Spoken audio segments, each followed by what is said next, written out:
What's up, everybody? Welcome to the Signatures and Finisher podcast. I'm your host, DS Wall.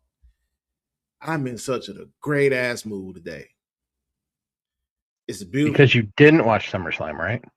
Oh, I watched SummerSlam. Then you're not in a good mood. I'm in a great ass mood.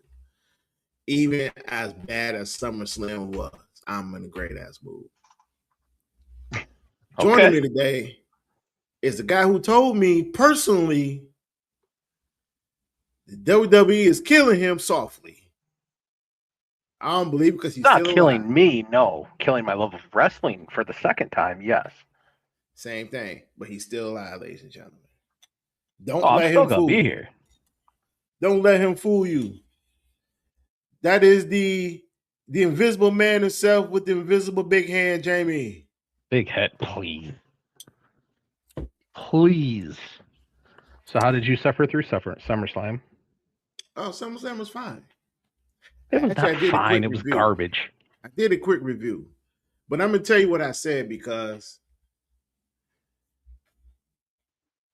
for one, I'm sick and tired of the two-night show. I didn't say that earlier, but I am sick and tired of the two-night show because you get matches like Dominic and Danhausen? And how Dominic, you could clearly tell, did not even want to be there? I don't think he didn't want to be there. I just kind of think that they made Dominic into a main roster jobbler. You should think about sticking around in AAA where he is being built up to be something. I don't like this 2-night event. It's crazy. It's no reason. Not just with SummerSlam, just with WrestleMania. It's just for all of them. It's no point. I understand they want more money, but if you they're take not both selling. Nights, if you take both nights of their ticket sales, they wouldn't have filled up one night in that same arena. Nah, they're not selling at all. So I was on Twitter and somebody had posted a video of the tarp being tarped off. I sent you that video. Yeah. And then I read the comments. Somebody was like, "Oh, that was production," or those they tickets put the tarps up because they were planned to not sell. No, like I told you, when you rent out a stadium of that size, you plan to sell the entire stadium. Yeah, and don't let them fool you. They changed the configuration. Somebody had said, "Oh, it was only set up for 30,000 or 27,000." No, it wasn't. No, it wasn't. Why would you rent out a stadium that packs 75,000 people when you only plan on putting 30,000 in? When there's other stadiums around that you could have used and saved a ton of money on that would fit that many people. You could went to Arthur Ashe Stadium in New York City, and that holds 15,000. Guarantee you would have sold out. AAA is currently a better product than WWE. Well, yeah. I mean, it's so much more excitement.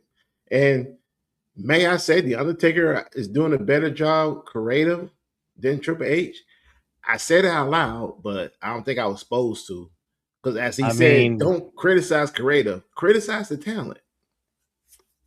I'm not wishing for him to die, but if he was to get run over by a bus today, I might dance on camera for everybody.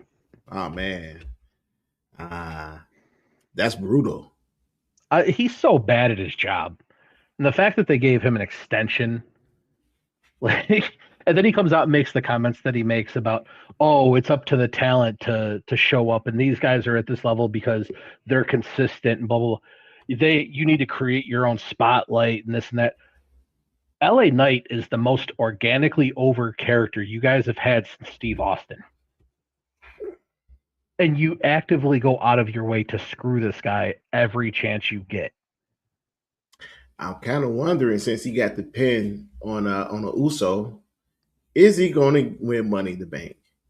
I think that's a question that everybody want to know. That's a question I cannot answer, and that's the question I don't want to answer because this is WWE. It's WWE. They probably will have him win Money in the Bank and then lose the title match because that's what WWE does to LA Knight. They put him all the way up to the top, and then right when he's there, nope, we're going to push you back down. Somebody said, somebody had said that on Twitter that he'll win it, he'll cash in on Roman. And my thinking is they won't let that happen. It's bad for business. If he cashes in on Roman, he has to beat Roman. The only person they're going to let Roman lose to right now is Obafemi. Yes. So One, I'm happy that Oba main event at SummerSlam. I'm glad he did it. He deserved it. However, that He's could already have hit his been ceiling. a street fight. That could have been a regular match. Hell in the Cell wouldn't even the cell wouldn't even use. It wasn't brutal. There was no blood. There was no malice. There was nothing. If No, you're gonna tell me they what Brock did exposing the mat on the floor and tombstone him on some wood, and I could do it. I mean, we can see that on anytime. We can see that for backyard wrestling. the Hell in the Cell aspect was only to generate ticket sales. That's it. What it did bad. I mean, the build up for Hell in a Cell on Monday was way better than the match itself. But I'm glad Oba won. I mean, Oba had to win. There's SummerSlam was so bad almost across the board because it was all predictable and it was all things that were like it's so nonsensical that it has to happen this way that it should have been on Raw or SmackDown. There were the Dominant Mysterio Danhausen match should have been on Raw, 100%. Yeah, Or that if should have been not on on Raw, Raw. it should have never happened. Because that's the type of match you wouldn't even have on Triple A. You would not, Undertaker would not do a match like that on Triple A. Shawn Michaels wouldn't do that on NXT. Well, the problem is they have a Danhausen problem. Well, yeah, of course they got a Danhausen problem because Danhausen is bigger than bigger than most of your superstars. Mm-hmm. And he's not a good And he wrestler. can't perform. He's not that good. It's not that he's not that good. Like we were talking about, he might be half a step better than Nikki Bella. Which again, talk about predictable. Like, come on. Honestly, I kind of thought, and I was hoping that Paige would turn on the Bella Twins. But it's WWE. That would make too much sense. And have her enjoy Fatal Influence. They kind of go hand in hand. Well, you have to remember, they look at who the baby faces in WWE are decided by who can sell more merch because baby faces sell more merch than heels, unless you're a heel to the level of like a Bray Wyatt where your character is just so big. But again, he's playing a character. Danhausen plays a character. Nikki Bella is, yeah, she's playing a character, but you could see her outside of the ring and think that that's still just Nikki Bella. You heard her promo, right? You heard what she said, right? She was talking, but it was like when you watch the Peanuts for you kids that are like under 40, it's Snoopy. The teacher that rah, rah, rah, that's all I heard. She is going for the title. Well, I know she is. I heard that, but like, oh man, more nonsensical things. Liv Morgan has defended her title once since she got it at WrestleMania, and that was at SummerSlam. And they let her win. For what reason? They had to let her win. They didn't have to let her win. No. They had to. No, they didn't. I mean, that's the whole thing. They'll say they had to. No, you let her lose, and then that becomes the storyline. That you couldn't even defend your title once after having it for 100 and some days. Well, see, that's the problem. So that's why they had to let her win. They had to let her win because they didn't want to admit that her title run's a failure. Her title run wouldn't be a failure. Again, this is the Triple H problem. Yeah. You're telling people that they need to, step up and do all this other stuff. You put them in a position of who gets TV time. You know why Roman Reigns, every big PLE, we sit there and we have the same conversation of who had the best match. We did it at WrestleMania. And what did we say? The Roman Reigns match was the best match of WrestleMania. What was the best match of SummerSlam? Seth Rollins and Roman Reigns. Why? Because they're allowed the longest amount of time to do shit in the ring. And again, why is wrestling dumbed down to 5 moves and just doing the same 5 moves per person? How many pedigrees, how many spears, how many Superman punches can you have in one match? A finisher should be a finisher for a reason. Why is it guys in the 60s, 70s, 80s, and 90s, you had a Shawn Michaels, Bret Hart Iron Man match where besides punches and kicks, there was almost no recycled movement in that match. There wasn't. And they went for an hour. But we're also talking about in an era where guys were able to do those things and be creative and use different sets. That's my whole point. Where in this era, even before Triple H took over, This is the era where if you know 3 to 5 moves, we want you to do those 3 to 5 moves because we want the audience to see that hey, this is a move that you probably can do at home. Yeah, even though Again, we say don't try this at home. Yes. yeah. But no, Again, that's it just goes back to the Triple H comments of like, you want people to step up and do all this other stuff. You are the one responsible for putting them in positions to do exactly that. You want to critique Damian Priest's comments? What Damian Priest said is very spot on. Roman, people cheer him because he's there. WWE fans, not exactly like rocket scientists when it comes to wrestling. They like who they like. Again, you saw Chad Gable came out, right? That's his hometown. You didn't hear anything. Lash Legend might have gotten a bigger response when she came out than Chad Gable got. And I was texting you when I started watching it, and now I started watching it hours later because I could fast forward through the garbage like Danhausen. Lash Legend, I was telling you, you could hear a mouse crawl through the arena. And I think Chad Gable was even quieter than that. But suddenly Chad Gable wins, and they're acting like they've loved him for years and everything else. again, Like, it's sad that you're in his hometown, but people really didn't recognize him in his hometown. And yeah, I told you, Tiffany barely got a lot of cheers. She got some cheers, but it wasn't as loud. Tiffany was on par with Chelsea Green. I went back and watched it after we talked again, and her pop was just as loud as Chelsea's was. That whole meter that they use, if anybody thinks that thing is real, that's fake. Yeah, that is as fake as you could possibly be. Because again, that's WWE telling you who they want you to cheer for. That's bad. I'm happy Chelsea won. Chelsea deserves it, but we all know WWE is petty.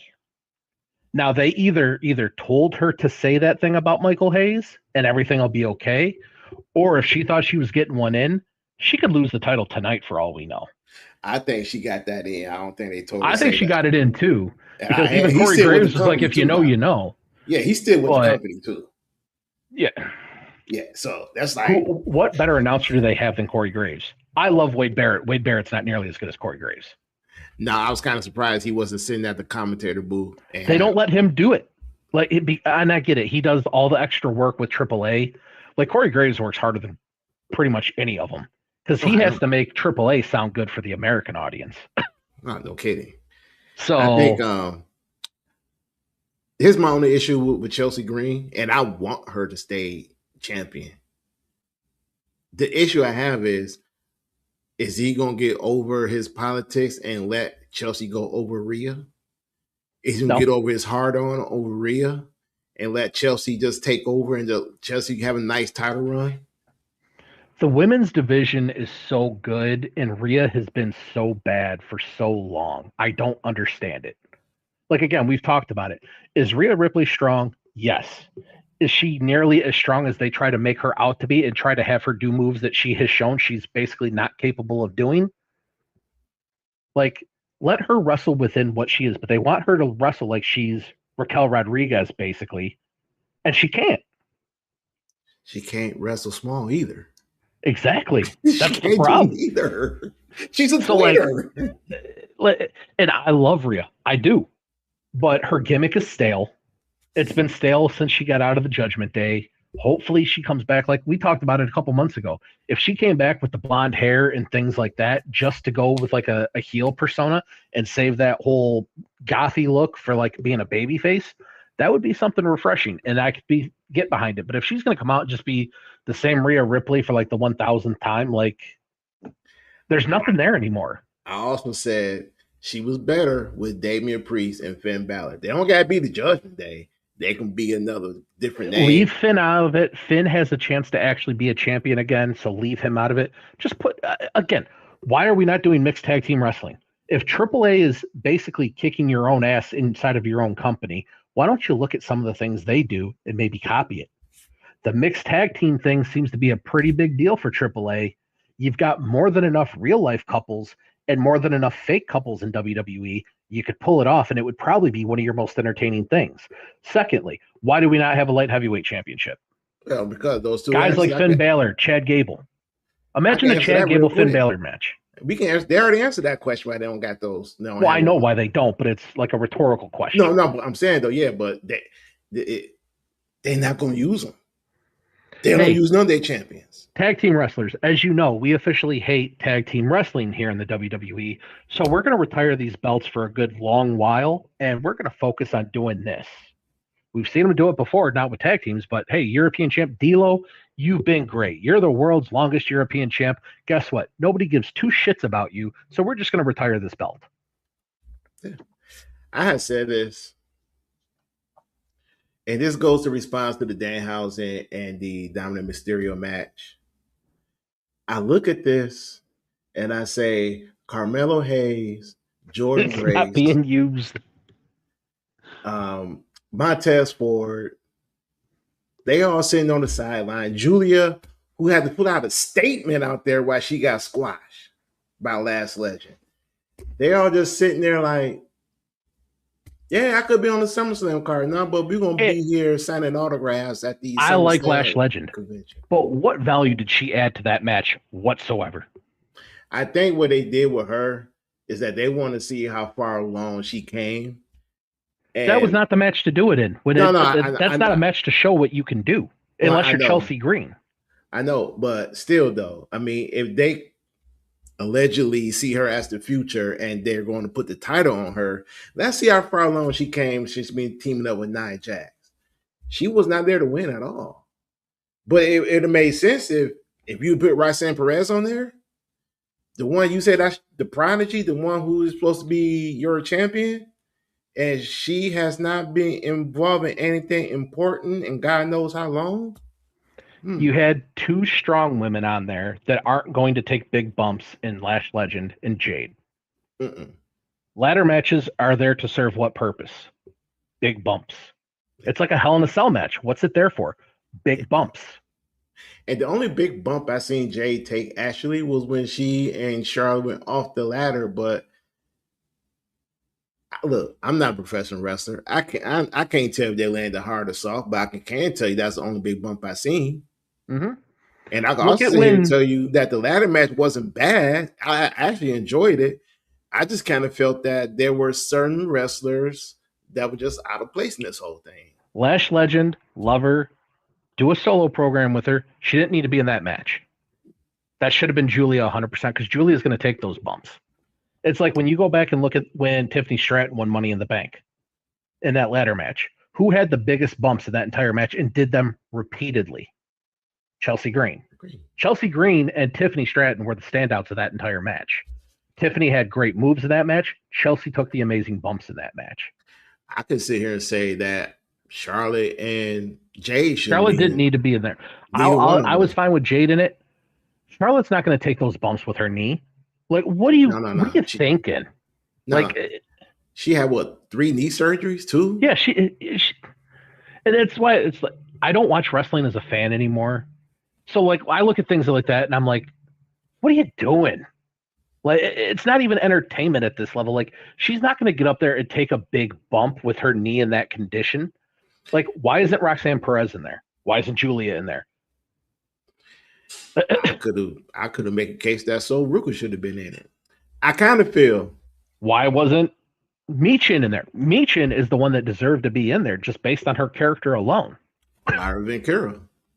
Oh, I mean, look, we can go on. We can name wrestlers for days, but Last Legend, Charlotte Flair, and Jade, personally, I didn't mind them being in it, but they did need to be in it because I kind of felt Charlotte and Jade should have had their own singles match. It didn't do anything for the match. That's the whole issue I have is having Charlotte, Jade, okay, I get what you want to have at least one power person in there. So I would have been fine with keeping Jade, but Lash and Charlotte, absolutely not. That should have been like Roxanne and Michin or Julia or anybody. Somebody's going to be able to get up there and take, a push over the ladder until falling to the outside or falling through a table or something to that effect. If they want a power girl, could have just had Nia Jax be in it.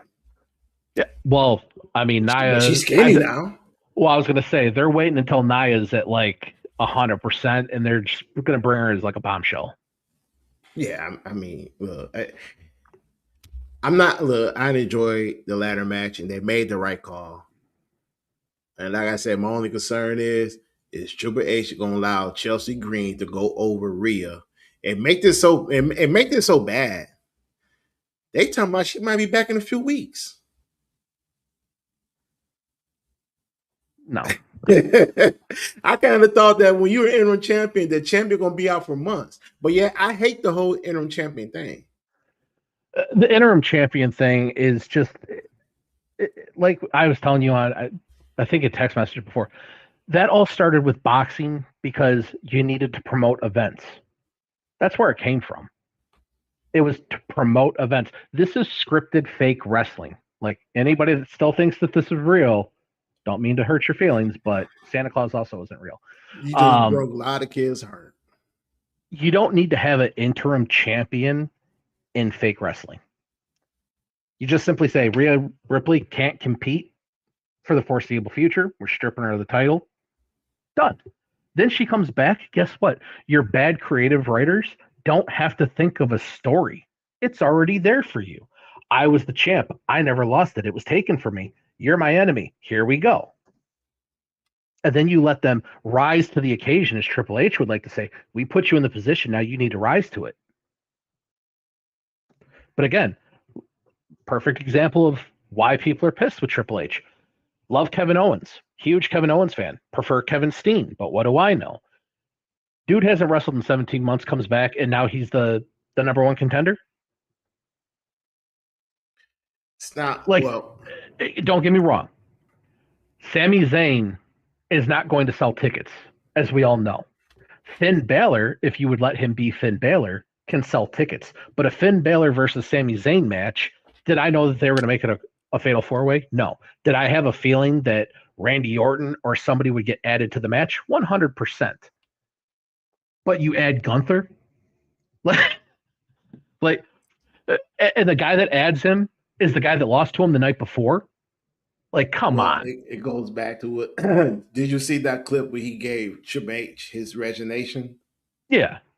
And he said, "Hey, ease up on Gunther, call it down the middle, be fair." In so many words, I think that's all he's just doing. I So think you he beat just a guy that hasn't wrestled in almost 3 years, and somehow that automatically slots you into a championship match, which, okay, suspend your belief in reality. Gunther gets in the match. Okay. This, I'm thinking at this point, I'm like, okay, this is going to give Gunther a chance because clearly he's going to win this match at this point.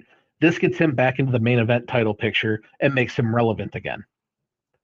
Oh, but now we're going to add Kevin Owens. And as soon as you heard Kevin Owens' music, I was like, well, Kevin Owens is going to win.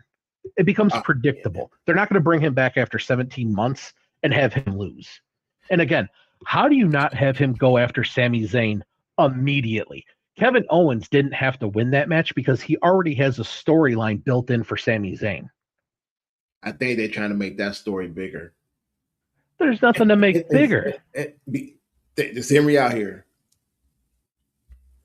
I think Kevin Owens is going to beat CM Punk win the title and have him and Sammy fight at WrestleMania for the title.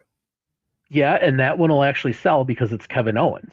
Yeah. Do you think people would want to pay to watch CM Punk versus Sami Zayn? No. And to be honest, I think Sammy gonna go over.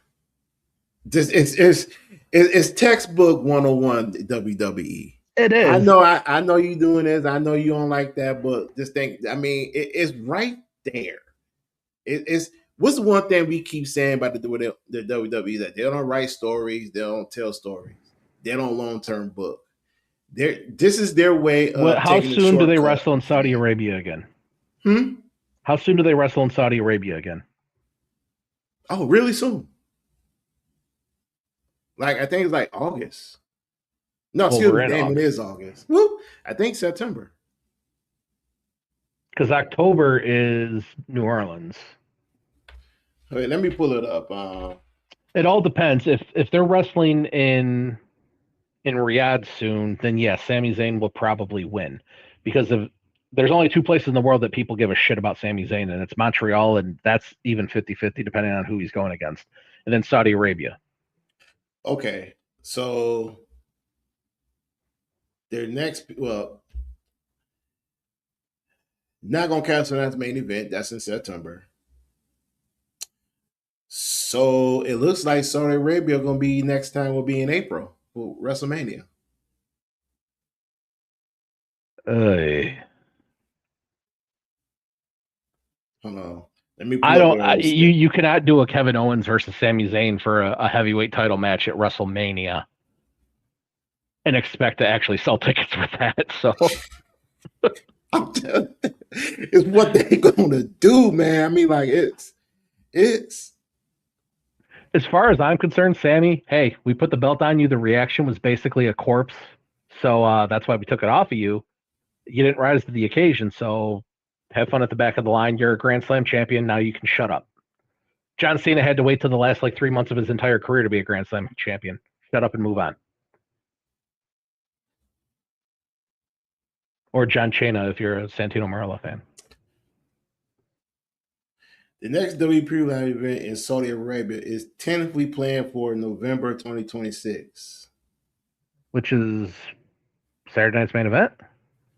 No, saying that's main event is in September in Atlanta, Georgia. So when is Kevin Owens supposed to wrestle? Was there a time frame? Was it like the next PLE? They ain't set a time frame. Right now, they're saying like there's gonna be another Cody and CM Punk match. You don't know when. Then there's That was supposed one to of the worst be matches of the night. Like, for real. That match was not good. that match was okay. We'll get to that. Well, it was okay by general wrestling standards, yes. But when this is supposed to be two of your top four guys, it was not good. And why CM Punk ever thought he could do a moonsault? That was like tipping over a Mr. Potato Head. Somebody actually posted a video that CM Punk did the same movesault back in Ring of Honor, so that's common for him to do. I'm like, are you sure? Because he really missed Cody. Like he missed him. He didn't connect. He missed. Yeah. I think this CM Punk and Cody Rhodes are the two best storytellers in WWE. And yet their story is as bland as could possibly This be. story, this story not only was bland, but it was rushed. It wasn't. It didn't live up to the standard of the billing two the best storytellers. You could tell this was rushed. You can tell that CM Punk was so excited that he crapped on himself, and you got the problem I have with this whole thing is that they had a great opportunity to turn Cody heel, and they took the cheap weight out by having Randy Orton, who came back from vacation. Jamie, he's back from vacation. He's back from vacation. He heard your comments. He's back from vacation. You see The only wink person that again. takes longer vacations than Randy Orton is The Undertaker. So I don't know how he got into that level of taking vacations, but yeah. Hey man. Oh no, guys, I didn't make the trip across seas when the company clearly needs me because I'm on vacation right now. Like, come on. Hey, he came. He heard Jamie's comments. And he's like, you know what? Jamie's a fan. Let me go ahead and return. So he stopped dissing me on the Signature and Finisher podcast. And he came back.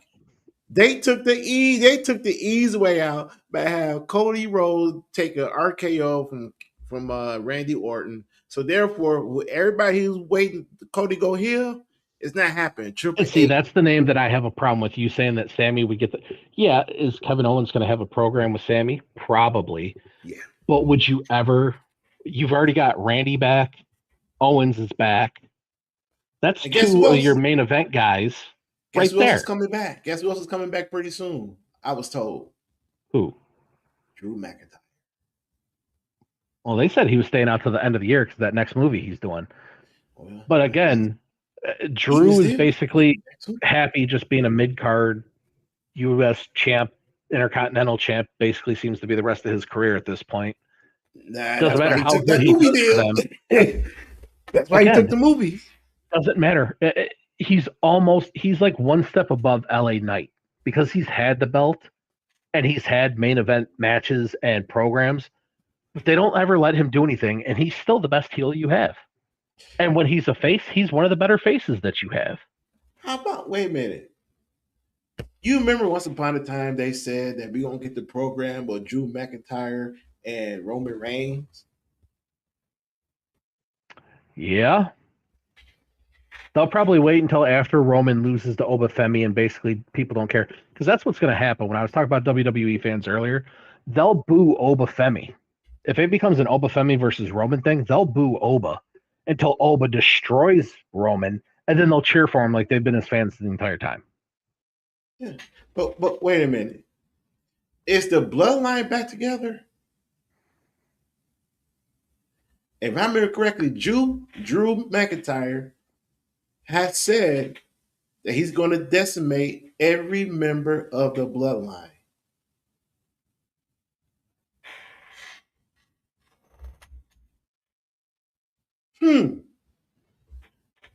Maybe it'd be a good time to move Drew McIntyre over to Raw to handle and tie up loose ends with the bloodline. Because there's only one bloodline member he hasn't taken care of, in which everybody know that Drew was supposed to go over that specific bloodline member, but because he didn't want to lose to Drew, that match never happened. If I remember correctly, it was supposed to happen at the Royal Rumble, not this past Royal Rumble, Royal Rumble. But somebody didn't want to lose Drew. Y'all remember when Drew was getting that hot push before they messed around moving to SmackDown? He had to deal with Cody. Mm-hmm. Y'all remember that? Don't y'all dare get short minded on me. Y'all remember that? It just comes down to Damian Priest's comments were correct. Triple H and his creative team don't want to put the effort into building people. He wants to put it on them. Oh, you need to stand out. You need to grab the spotlight, whatever else dumb shit he said. You are the one that puts these people in these positions. And then when they go off script and say something to promote themselves, you want them to take it down on social media or all the other things that you do. Like, what do you expect them to do to get over? You want to go move them back down to like Evolve so that they can get some screen time? Like, when you're letting Roman take up 20-minute segments of your show, and yes, he's your biggest star. Why is he your biggest star? Because you forced him to be the biggest star. WWE would have been perfectly fine without Cody Rhodes. WWE would honestly probably be in better shape without Cody Rhodes because you would have developed new stars. Man, I don't even think Cody Rhodes is the problem. No, Cody's not the problem. The creative is the problem. Yeah, Triple H is ultimately the problem. But Cody Rhodes is completely uninspired. Like, I've talked about it many times. He comes out, he punches the ground a couple times, does that whole thing. Like, there's nothing special about Cody. His dad was more impressive than he is. Dustin Reynolds is more impressive than Cody. Dusty has so much charisma. And it skipped Dustin Reynolds for the most part and went to Cody. But even Goldust. Cody got no charisma, man. I know. I know it's easy to bash on Cody because Cody is the face of this right now, WWE, and it's easy to criticize him. But let's be honest here. If you're Cody Rhodes and you wrestle the same people over and over and over and over and over again, and you getting held from it, you getting criticized by the content curators, by the fan base. If you're Cody Rhodes at this point, you can't win. Cody would be one of the interesting people. You can't win because your boss refused to change. It's like you're supposed to be the guy who has the voice to the suits. They don't care what you say. Your character is going to continue to stay stale because they're going to run him to the ground like they did, like Vince did Hogan. And it doesn't have to be that way. Cody is one of the people that I would be interesting if he was to write a book after he retires that I would actually be willing to read. Because if the things that you hear about Cody are true, that he actually was pushing for Drew to beat him at WrestlePalooza last year and Triple H said no and all that, if all that's true, I believe Cody does have a pretty strong wrestling mind. Yeah, and there is such a thing that people get intimidated by things like that. And they will actively go out of their way to go against anything you say so it doesn't get used against them in the future. But I could easily see a world where Triple H gets pushed aside by Cody's already said he's on his last contract. A lot of them are on their last contract. Well, that's because they're all in their 40s or heading to their 50s like me. Every last one of them on their last contract. Like the text I had to send you when I was, because I started SummerSlam late because I can fast forward it's the way to do it.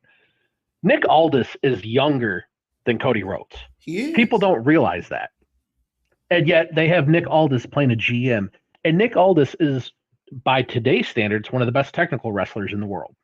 And not only that, Nick Aldis ain't wrestled in 3 years. Was it 3 or 4 years? Almost 3 years. Gunther. Mm-hmm.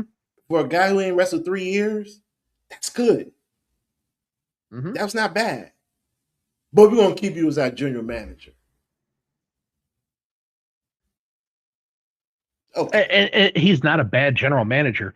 But when you have somebody that is that good in the ring, why would you waste that? It's one thing if he was hurt. Like if Big E became the GM of SmackDown, okay, logical choice, makes sense. I have no problem with it.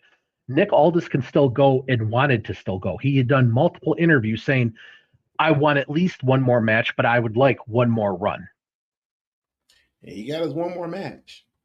Hopefully he gets more. But again, what was the point of this match? You give this dude one match. Is it because you were so desperate for Gunther to keep his career killer gimmick that, I killed Nick Aldis's career that he hasn't had in years?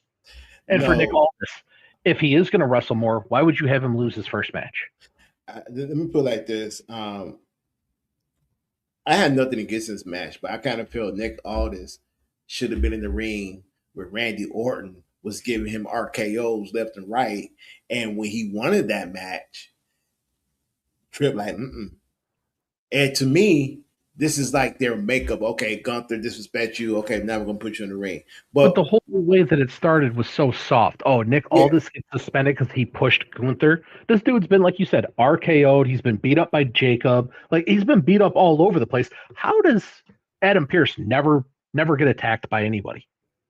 Like, I don't know. And finally, he shoves Gunther.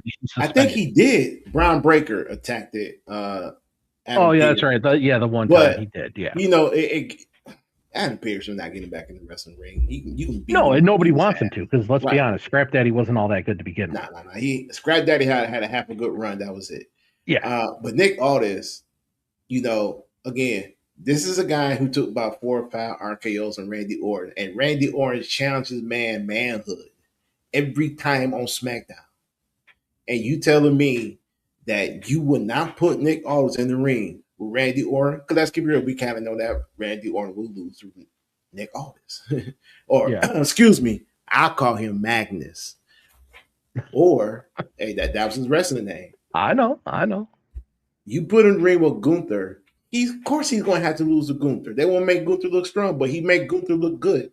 And Gunther's already the best wrestler. He made Gunther look good, but again, it was just a lose-lose scenario all the way around. Did Gunther gain anything by beating Nick Aldis? No. Did Nick Aldis gain anything by losing to Gunther? No.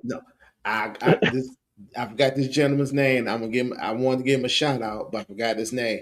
When he said, you know what? If you want to do right by Gunther, put him in the ring with Ilya Dragunov so they can finish their story. Because if you look at it, how he said it, from the time Gunther Ilya came on the main roster, that has been Gunther's biggest rivalry and some of his best matches. I can't disagree with that. I can't.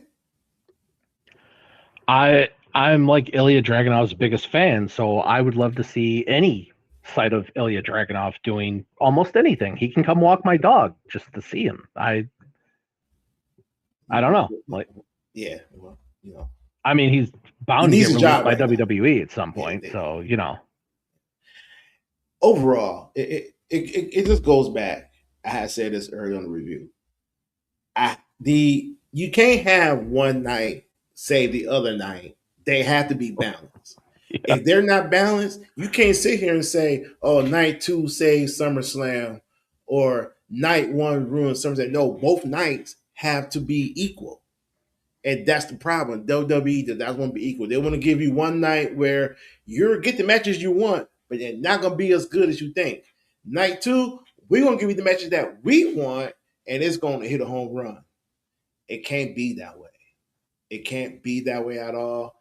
It's I don't know what's the problem with the WWE other than the creative, other than Triple H. They play scared. But that's 100% what it is. They're playing not to lose, and they're losing because of it. It's just like in sports, basketball especially. You're up by 12. Well, now we're playing not to lose, and then you lose by 10. Like, true, it happens. True. And if they believe their own hype and say, "Oh, there's nobody on our level. There's they believe their own nobody hype. that can compete with us," well, then you should be putting on good fucking matches. They But then 100% again, believe their own hype. I mean, that's their ticket prices. Their ticket prices alone tell you that they believe in their own hype. Your own talent doesn't even believe in you as a company. You're getting openly critiqued and criticized left and right. Dominic Mysterio's taking shots at you. I mean, he threw out the tweet out there. Bad right there.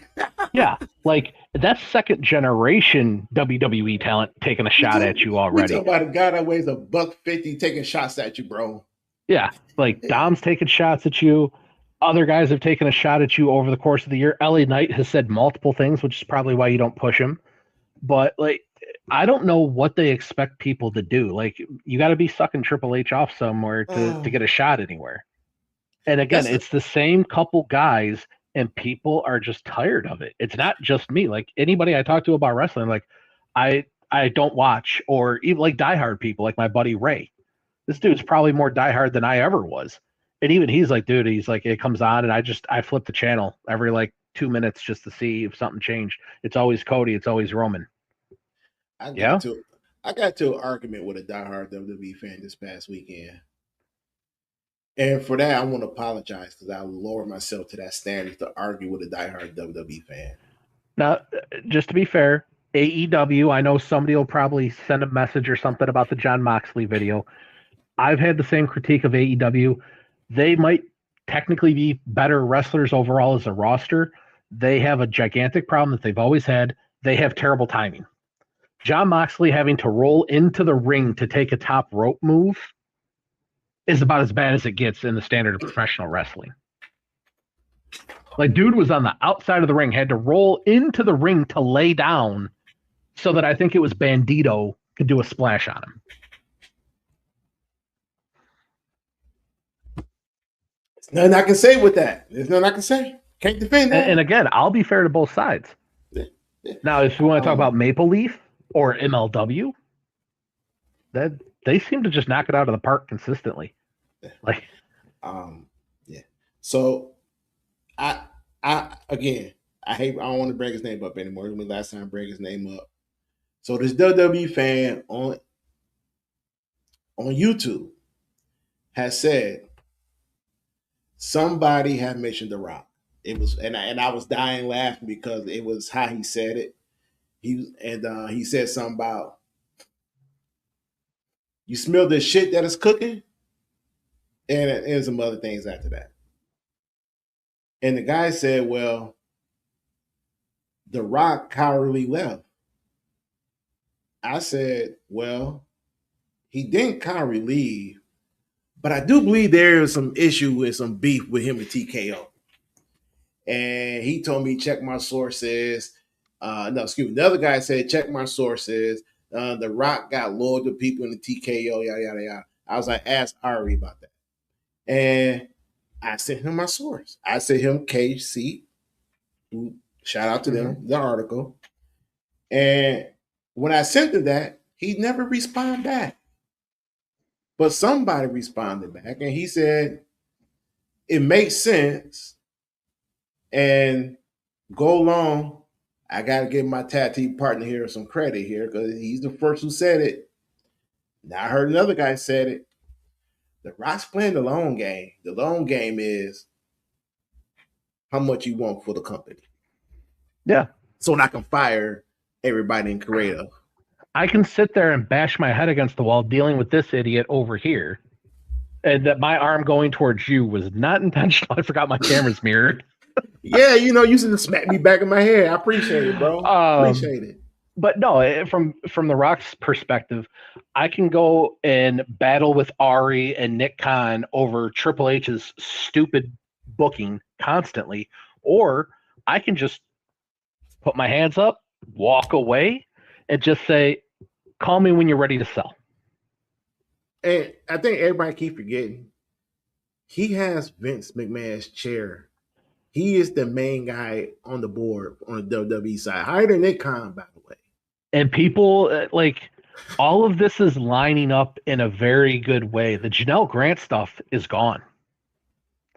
The paperwork is signed. Vince McMahon admits no wrongdoing. He sent her a bunch of money. It's like it never happened. The Rock makes a call to Vince. We need X, Y, Z of dollars. Now The Rock and Vince McMahon own WWE again.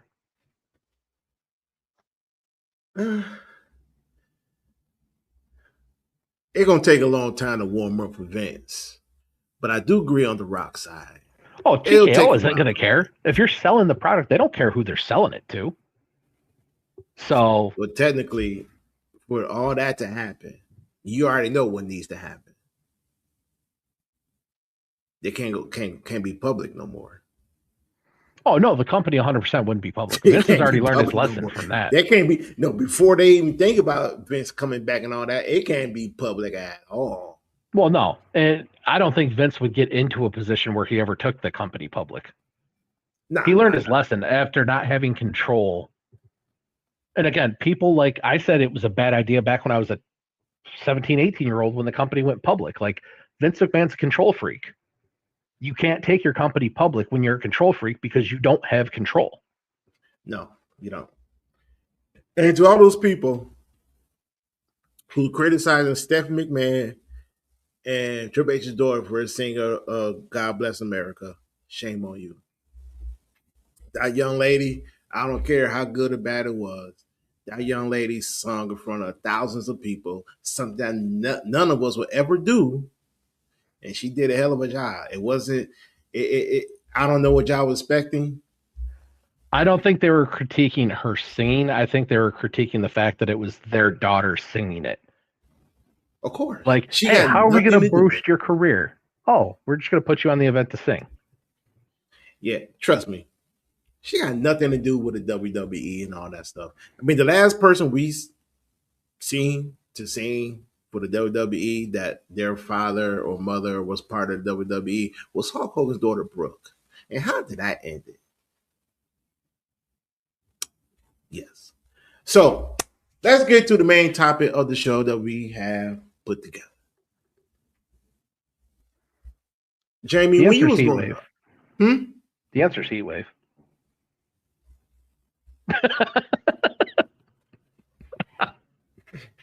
But that was easy. Your question.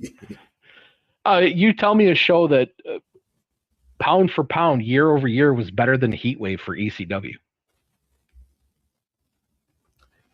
Like, if you compare anything to ECW back then, it's not even nostalgia talking. Look at the talent that was on those cards. It's guys that people go crazy over now that were already in ECW at that time. Eddie Guerrero versus Rey Mysterio. Rob Van Dam versus Jerry Lynn. Like, you had those kind of matches in Heat Wave. Year over year over year. SummerSlam, you were getting what? Luger versus Yokozuna. Yeah, you were getting what? The Rock versus Triple H for the IC belt. It was probably one of their highlights. Wait a minute. Was it Razor Ramon versus Shawn Michaels ladder match? That was what, 93, 94? I think that was 94. But yeah, that was definitely one of the best matches. I mean, again, it's what started the whole ladder match craze. But if you look at the matches alone, just the quality of matches, Heat Wave by far. What about any other WCW events having the summer? And actually, I got to correct myself. Hog Wild was a one-time thing. But yeah, you also put Road Wild in the thing, but I was going to let that one go. Yeah, it just Hog Wild. It happened in August. Hog Wild was very, very good.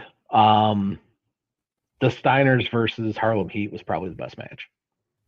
Then there was the Roll Wild. They changed Mahal to Roll, and that became a permanent stable. Then you had the Great American Bash. Then you had the Bash at the Beach. I And was always a then big fan of Bash at the Beach. I Just liked the it. aesthetics of it. I like the Great American Bash. Great Great American Bash American was always Bash. solid too. Hmm? Great American Bash was always solid too. I just like Bash at the Beach because they typically did it outside. Yeah, on the beach. Yeah, on the beach. Yeah. The reason I like Great American Bash because that was actually one of the first events I have seen on WCW. Actually, I want to say it was like the late '80s.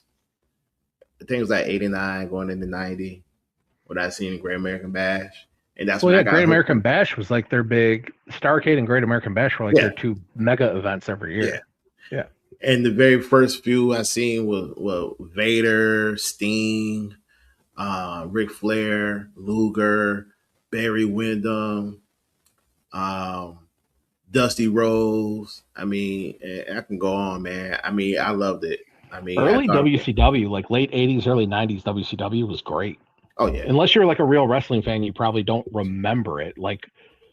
But you had Vader Sting, you had Ric Flair Sting, you had Sting Nikita Koloff, you had Vader Mick Foley, well as Cactus Jack.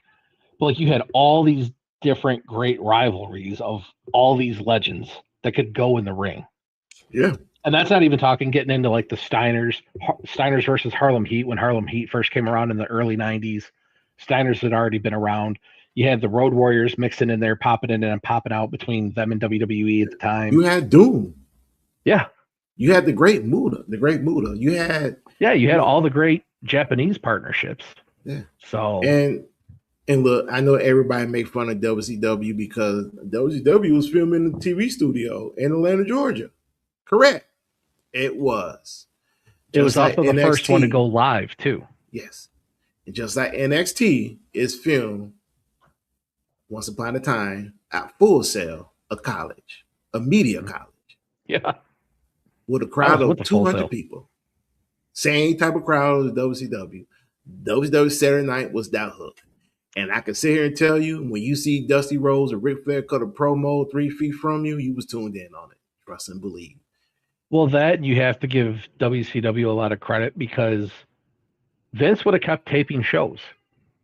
Oh, The yeah. only reason the shows ever became live is because they had to compete with WCW. Oh, yeah. And trust me, those WWE today is still in a lot of WCW concept. Mm-hmm. TNA Slammiversary was cool. The AJ Styles and Samoa Joe matches were a classic match.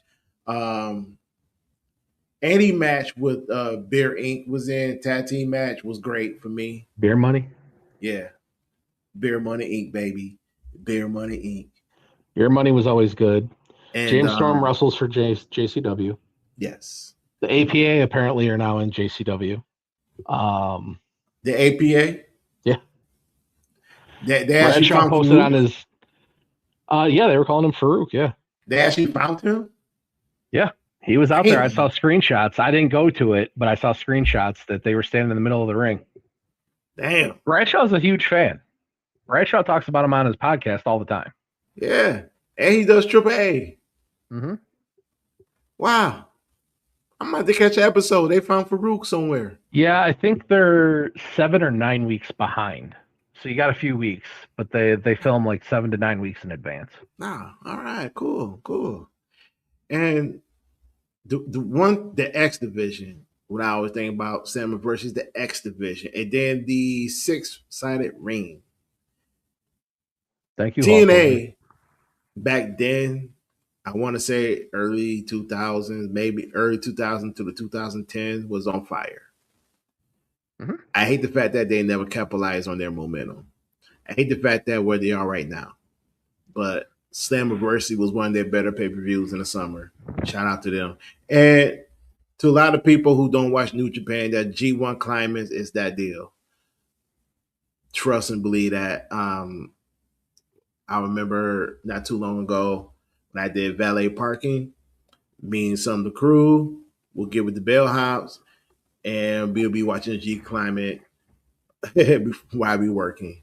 Um, the reason why it's not talked about here because nobody watched New Japan like that. And if you I watch, mean, we could bore you all and talk about it, but we have to yeah, talk about and you WWE want to know so who the much hell the because, wrestlers are.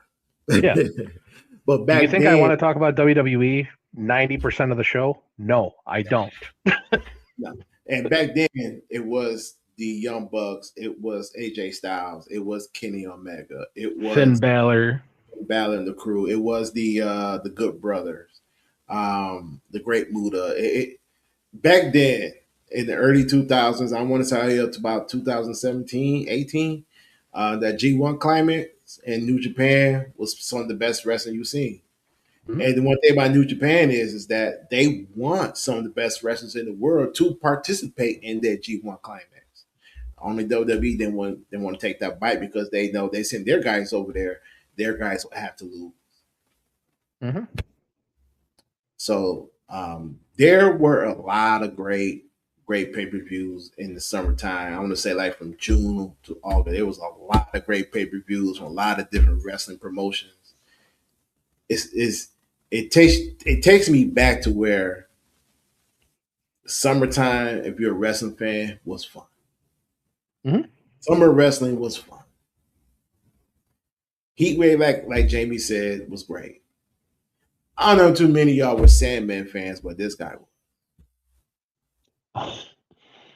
he was There's great. no entrance in professional wrestling that is better than the Sandman coming out. No, no. And hearing Paul Heyman tell the story of how he almost got fired for ECW One Night Stand because he's like, I almost got into a fist fight with Vince McMahon because Vince just wanted to throw some guitar song together to have Sandman come out to it. He's like, you don't have Sandman come out if you're not playing Enter Sandman. But Vince didn't want to pay Metallica to license the song for the night because Metallica wanted buku money because it's WWE. Yeah. Vince didn't want to pay for it. Heyman went bonkers to the point that he almost got fired to get Vince to pay for it, which he in turn did. And guess what? What was the highlight of ECW One Night Stand? Well, Sandman one of coming out to two. Metallica. Sandman coming out to Metallica, or you could have said Rob Van Dam beating John Cena. Well, can we honestly sit here and say they both might be a tie? I'd be fine saying it's a tie. I mean, seeing Rob Van Dam beat John Cena for the ECW championship, god damn, everybody went crazy. No, wait, no. It was for the WWE championship, correct? Yeah, it's WWE. Yeah. And see all the ECW fans in the ECW arena go crazy? Yeah. Yeah. I ain't think John Cena was going to make it out alive. Yeah. If you ever want to talk about a wrestler that's not nearly appreciated enough, Rob Van Dam. You know, you can say anybody can say what they want about Rob Van Dam. Nobody has the skill sets of Rob Van Dam what he can do in the ring. And he didn't even do everything he was capable of because he didn't really do any power moves, and that dude was always jacked. Yeah, no kidding. Like he could have thrown basically anybody around in the ring if he wanted to. He could. And I could sit here and say that Rob Van Dam is the early AJ Styles. And what I mean is that they look at Rob Van Dam and how good as he is, how great as he is, they would never gonna put a title on Rob Van Dam. Just like they won't put a title on AJ Styles. One of the things I would say about Rob Van Dam, forced them to. His timing was impeccable. Yeah. To make the Van Daminator look good is 100% a timing based thing. And I can only recall like one or two Van Daminators that ever looked bad, and it wasn't because of him. Is your timing's got to be spot on to make it like instantaneous. Boom, chairs caught, kicked in the face. Rob Van Dam had the best brawl splash in professional wrestling. Oh, that's and we can name him. We can name him. I mean, the only person that even remotely would come close, and it's only because of the height that he gets, is Montez Ford. And he's not twisting in midair the way that Rob Van Dam would. Like, Van Dam wouldn't even look where anybody was. He would just get up there, jump, and adjust in the air to make it work. Anytime you hear Jim Ross or even now Michael Cole, like, He twisted in the air. Who does that? Rob Van Dam. Yeah. That was basically part of the move, is just to twist into position. Yeah. Rob Van Dam had one of the best entrance music. Rob, Yeah. Rob Van Dam, ECW like was I said, Pantera. yeah, look, Rob Van Dam to me is like AJ Styles, underappreciated. This guy should have been multi-time champion ECW and the WWE. Well, it's like when we did when we were doing the underrated wrestlers list and you were having the issues, and I was like, honestly, I'll just tell everybody, basically, you could put the whole ECW roster on there. Because I mean, think about it. Taz, Prime Overrated. Taz was That was badass. basically best in the world at the time. But you had Rob Van Dam, you had Taz, you had Shane Douglas, another greatly underappreciated wrestler. Shane Douglas was amazing. When I remember Just Shane was in the incredible. WWE, they just didn't use him right. Dean Douglas. Yeah, Dean Dean Douglas. Douglas and one of his other 19 gimmicks that they forced Yeah, on him. they just didn't use him right. Mm-hmm. I mean, to me, he was like a rivalry of someone similar to Mr. Perfect. Vince McMahon had this weird thing about wanting people to be like college professors, because you had Dean Douglas, you had Lonnie Pofo's the genius character, you had Damian Sandow play like his little Rhodes Scholar guy. Like, he's got this obsession with like professors and stuff. I could never figure that out. Or unless you're Kane, you're Isaac Yankem DDS. Yeah. Fake Diesel, Isaac Yankem, Just Fake Incredible. Undertaker. Just Incredible before he became Just Incredible in ECW. Aldo Montoya. Yes, I remember that. Aldo Montoya. Hey, not to change the subject. Did you see Rick Martel yesterday? He looked weird. Because he aged. Well, yeah, he's aged, and obviously he's not nearly as muscular, but like it's like his head just like disappeared into his neck. I don't know. I was looking at it, I was like, something seems off with him. I couldn't figure it out. But yeah, he still looks good. I mean, the dude's got to be. Does. He's got to be close to 70 by now. Oh yeah, he just don't look like the model Rick Martel no more. He he just. The Killer Bees look the same though. Huh? The Killer Bees look the same though. Oh, yes, they do. Brian Blair hasn't aged since the 80s, I don't think. I see him do interviews and stuff. He does Dark Side of the Ring a lot. Like, looks the exact same as what he did in the 80s. Oh, yeah. Oh, him and Reba McEntire must have like the best plastic surgeons in the world, because Reba McEntire hasn't changed her look since I was like a baby. So that basically saying she looked like she did when she was in her late 30s. Yeah. Yeah. I agree with you on that one. Greg Gagne was in attendance. Yeah, he looked good too. Yeah. Everybody probably like, 70s. who the hell are these? Yeah, I know. Who are the Killer Bees? Wait till they one day the WWE will put the head shrinkers on TV. Oh wow. Yeah, good old head shrinkers. For people that don't know, Brian Blair also beat up Doink the Clown in a bar and like pummeled the hell out of him. Matt Bourne Doink the Clown too, like the good Doink. Yeah. So just get this out the way, ladies and gentlemen. Raws tonight, don't know what's going to happen. That's me and Janeway saying, if you watch at your own risk, be prepared for the foolishness. Or you can find out through YouTube, Bleacher Report, ESPN. And by the way, why I said ESPN? I know everybody's sick of the commercials. I know everybody mad about the commercial. And again, they got to make their money back. Anytime Trips and Nick Khan coming at people with 6 matches on each night, I am a little shocked that ESPN did demand for more matches like they did last time. However, they got to make their money back somehow. So don't get mad about the commercials from ESPN. As Triple H don't Can want you us imagine to do, if you bought tickets to SummerSlam and you have to sit there and watch the commercials in the stadium? I sent you that before we started the show. The guy was like, Yeah, I'm never going to another yeah, yeah, WWE yeah, event ever yeah, again. yeah, I yeah. had to sit here and watch commercials in the stands. You know what would have been good at that point in time?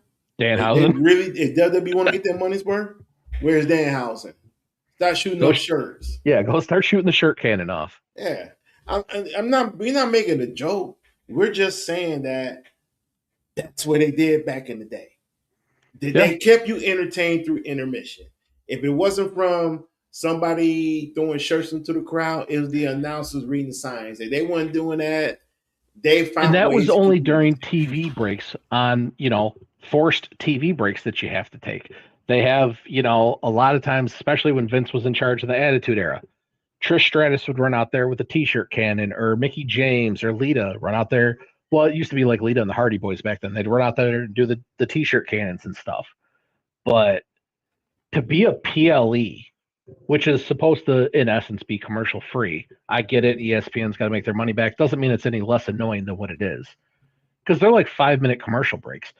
They used to only be saved for if you had to set up like Hell in the Cell. Mm-hmm. And then they started using, we're going to actually show them lowering the cage down and this and that and all that. But it was always when they were setting up for a special match and things like that that they would cut to have somebody do something like that. It wasn't an expected on a pay-per-view, we have to just play commercials for 5 minutes. Like they kept the show moving, they kept people entertained. Now it's like, oh, hey guys, we're just going to sit back in catering for 10 minutes because we got to let the commercials play through. Like, Yeah, yeah. It's the only thing you can say will come out of SummerSlam weekend into this week is that you will hope that it will be some type of a reset where you need to go ahead and start building new storylines. they need a hard reset. They need to do something so spontaneous, almost like a Rocky One movie. Yeah, and Not saying somebody completely undeserving, but like roll people up. Oh, Roman's beat everybody in the WWE. We're going to throw everybody's name into a thing and we're going to pick a name. And guess what? Carmelo Hayes is suddenly wrestling Roman Reigns. Oh my God, Carmelo Hayes just won. mm-hmm. Is that going to get people to tune in the next week? 100% it is. Yep. With that said, catch me and Jamie on Friday. We're going to talk about AEW, and it's something really fishy going on here. I got my mind's been tingling because ever since Adam Page had came back, he keeps mentioning, well, I'm not challenging for the title, so let me give you some helpful advice. They're planting that seed where I don't think Heyman Adam Page is going to continue to keep saying he's not going to challenge for the title. I think at some point, whether it's Will Ospreay or Kenny Omega, he's going to challenge for the title. It might They're going not to be have to do now. something. He's too big of a name for them to have him Right. not wrestling for the title. Right. It might not be now. It might not be in the next few months. But towards the end of this year, beginning of next year, hey man, I'm paging me back in that main event scene. Oh, and by the way, at a buzzer beater, I don't know if Jamie's seen it or not. The Detroit Tigers had traded Casey Miz to the San Diego Padres. Didn't we talk about this on the sports show? That And they I should have said done that. trade Mize to San Diego. I just said that because that's what you said. Yeah. Except I was saying you needed to package Scooble and I mean the Scooble trade was atrocious. Like that's the best you got back. I ain't mad about it. I mean, at least you got something, but like you could have done better.